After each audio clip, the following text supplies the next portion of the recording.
बिस्मिल्लाहिर्रहमानिर्रहीम सल्लल्लाहु अलैहि व आलिहि वसल्लम। ये क्लास 9 आज हम डिस्कस करेंगे चैप्टर नंबर 4 के एमसीक्यूज़ को। तो फर्स्ट वाला एमसीक्यू है हमारे पास, अ पार्टिकल इज़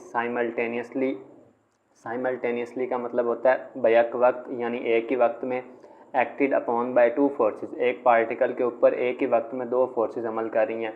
एक फोर्स जो है वो 4 न्यूटन की है और दूसरी फोर्स जो है वो 3 न्यूटन की है। The net force on the particle is, तो हमने नेट फोर्स का बताना है कि कितनी होगी। तो अगर तो वो दोनों फोर्सेस एक ही लाइन में अमल कर रही हैं, उनकी डायरेक्शन सेम है, तो हम क्या करेंगे, 4 में 3 को प्लस कर देंगे। 4 में 3 को प्लस करेंगे तो हमारे पास 7 न्यूटन आ जाएगा। लेकिन अगर वो मुखालिफ डायरेक्शन के अंदर है, यानी उनकी सिमत मुखालिफ है, तो फिर क्या होगा, हम 4 में से 3 को माइनस कर देंगे। 4 में से 3 को माइनस करेंगे तो 1 आ जाएगा, यानी या तो हमारा आंसर 1 होगा या 7 होगा। तो इस वजह से हमारे पास जो है 1 और 7 इस ऑप्शन के अंदर गिवन है, तो हम इस ऑप्शन के अंदर जो है बी ऑप्शन के ऊपर जो है वो टिक लगाएंगे। नेक्स्ट है हमारे पास, a force F is making an angle of 60 degree with X axis. एक फोर्स एफ है और वो 60 डिग्री का एंगल बना रही है एक्स एक्सिस के साथ। It's Y component is equal to, तो हमने बताना है इसका वाई कंपोनेंट किसके इक्वल होगा।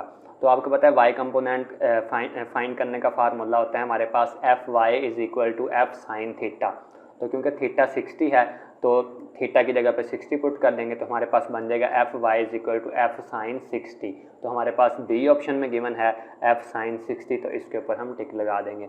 Moment of force is called, moment of force को क्या कहते हैं, तो मोमेंट ऑफ फोर्स को हम टार्क कहते हैं। तो हमारे पास जो डी वाला ऑप्शन होगा ये करेक्ट ऑप्शन होगा। नेक्स्ट है हमारे पास, if F1 and F2 are the forces acting on a body.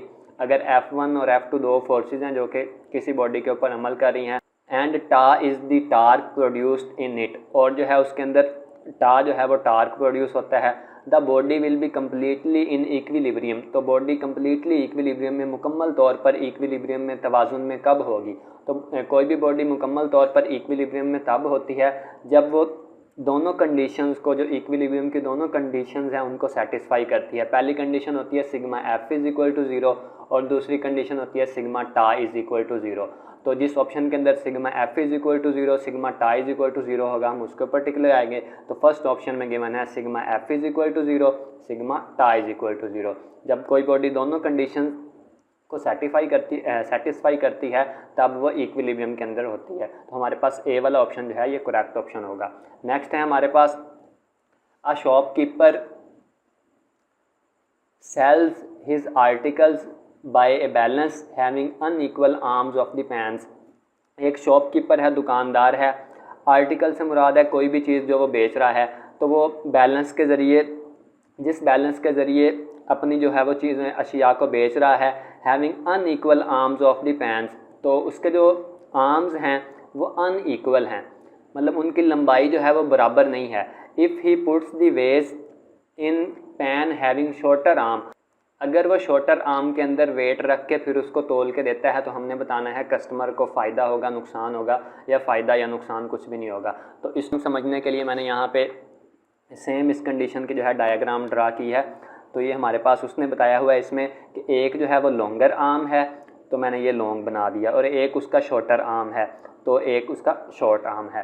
तो उसने क्या करना है, जो शॉर्टर आर्म है उसके अंदर वो 1 किलोग्राम, 2 किलोग्राम, 5 किलोग्राम, जो भी उसके पास जितना भी वो तोलना चाहता है वो औज़ान रखता है, और जो लॉन्गर आर्म है उसके अंदर वो आर्टिकल, जो भी चीज़ वो बेच रहा है। तो हमने बताना है कि जो लेके जाने वाला है, जो कस्टमर है, उसको फ़ायदा होगा या नुकसान होगा। तो अगर आप गौर करें तो यहाँ पे इसका तो आर्म पहले ही लॉन्गर है, यानी इस साइड पे वज़न पहले ही ज़्यादा है। अगर वो इस साइड पे कोई भी चीज़ जो है तोल के देगा तो यहाँ पे उसको कम चीज़ डालनी पड़ेगी।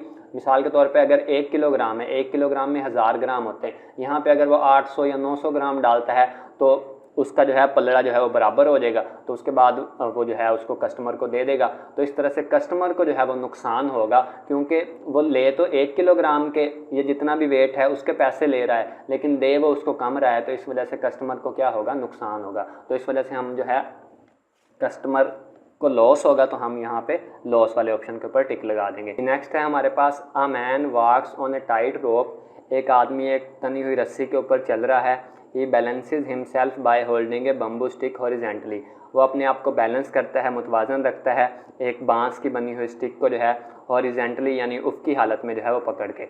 It is an application of, तो ये किस चीज़ की एप्लीकेशन है? तो ये हमारे पास प्रिंसिपल ऑफ मोमेंट्स की एप्लीकेशन होती है। प्रिंसिपल ऑफ मोमेंट्स की एप्लीकेशन क्यों होती है?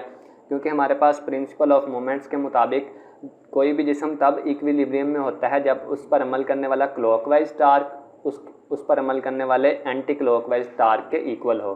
तो क्योंकि अगर वो मिसाल के तौर पे जब वो रोप के ऊपर चल रहा होगा तो अगर वो राइट हैंड साइड पे गिरने लगेगा, दाएं जानिब गिरने लगेगा, तो उसके अंदर जो है क्लॉकवाइज टार्क प्रोड्यूस होगा। तो वो क्या करता है, अपनी स्टिक को फिर एंटी क्लॉकवाइज सिम्त में घुमाता है ताकि clockwise torque anti clockwise torque के इक्वल हो जाए और वो कैंसिल हो जाए और उसके नतीजे में वो फिर से मुतवाज़न हो जाता है। तो इस वजह से हमारे पास ये किस चीज़ की एप्लीकेशन होती है? प्रिंसिपल ऑफ मोमेंट्स की एप्लीकेशन होती है, जिसकी वजह से वो उसके ऊपर चल सकता है।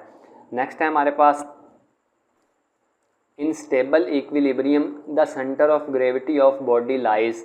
स्टेबल इक्विलिब्रियम के अंदर यानी क़याम पजीर इक्विलिब्रियम के अंदर जो सेंटर ऑफ ग्रेविटी होता है वो बॉडी का, वो कहाँ पे लाई करता है? तो सेंटर ऑफ जो ग्रेविटी होता है बॉडी का वो लोएस्ट पॉइंट पे लाई करता है, एट दी लोएस्ट पॉइंट। क्योंकि जितना लोएस्ट पॉइंट पे होगा, जितना उसकी ऊंचाई कम होगी, उतना ही कोई भी बॉडी जो होती है वो स्टेबल होती है। तो सेंटर ऑफ ग्रेविटी जितना लोअर होता है उतना ही बॉडी ज़्यादा स्टेबल हो जाती है। इसी वजह से जो गाड़ियाँ जो हैं वो नीचे से भारी बनाई जाती हैं ताकि उनका सेंटर ऑफ ग्रेविटी लोअर हो जाए और वो जो है मुतवाज़न रह सकें, स्टेबल इक्विलिब्रियम के अंदर रहें। तो हमारे पास बी वाला ऑप्शन करेक्ट होगा। नेक्स्ट है the centre of mass of a body. जो सेंटर ऑफ मास होता है बॉडी का, उसके बारे में हमने बताना है। Lies always inside the body, तो हमेशा बॉडी के जो है इनसाइड रहेगा, तो हमेशा ऐसे नहीं होता, बाज़ औक़ात आउटसाइड भी होता है। तो ये वाला ऑप्शन तो हमारे पास करेक्ट नहीं होगा। Lies always outside the body, तो ऑलवेज आउटसाइड भी नहीं होता, बाज़ औक़ात इनसाइड भी होता है। तो lies always on the surface of the body, हमेशा बॉडी की सतह के ऊपर हो, तो ऐसा भी नहीं होता क्योंकि इनसाइड और आउटसाइड भी हो सकता है। तो हमारे पास ये तीनों ऑप्शन करेक्ट नहीं होते। हमारे पास डी वाला ऑप्शन जो है करेक्ट होगा, जिसमें वो बता रहा है मे लाई विद इन, बॉडी के अंदर भी हो सकता है, आउटसाइड बाहर भी हो सकता है, और on the surface of the body या उसकी सतह पे भी हो सकता है। तो हमारे पास डी वाला ऑप्शन जो होगा ये इसका करेक्ट ऑप्शन होगा। 4.9 है हमारे पास a cylinder resting on its circular base. एक सिलेंडर है और वो अपनी सर्कुलर बेस यानी गोलाई की शक्ल का उसका पैंदा है, उसके ऊपर पड़ा हुआ है। तो कहता है कि वो सिलेंडर जो होगा वो किस कंडीशन के अंदर होगा, स्टेबल इक्विलिब्रियम में होगा, अनस्टेबल इक्विलिब्रियम में, न्यूट्रल इक्विलिब्रियम में, या नन ऑफ दीज। तो हमारे पास स्टेबल इक्विलिब्रियम में क्या होता है कि जब किसी भी चीज़ को हिलाया जाता है थोड़ा सा, तो वो अपनी पहली वाली कंडीशन के अंदर वापस आ जाती है। तो अगर उसका क्योंकि गोलाई के अंदर है पैंदा, तो जब सिलेंडर को थोड़ा सा हिलाएंगे तो वो वापस अपनी उसी कंडीशन के अंदर आ जाएगा। तो हमारे पास वो जो है स्टेबल इक्विलिब्रियम के अंदर होता है। तो नेक्स्ट है हमारे पास centripetal force is given by, centripetal force को FC के साथ शो किया जाता है और वो इक्वल होती है mv²/r के। तो हमारे पास C ऑप्शन के अंदर गिवन है mv²/r। तो हमारे पास C वाला ऑप्शन जो है ये करेक्ट ऑप्शन होगा।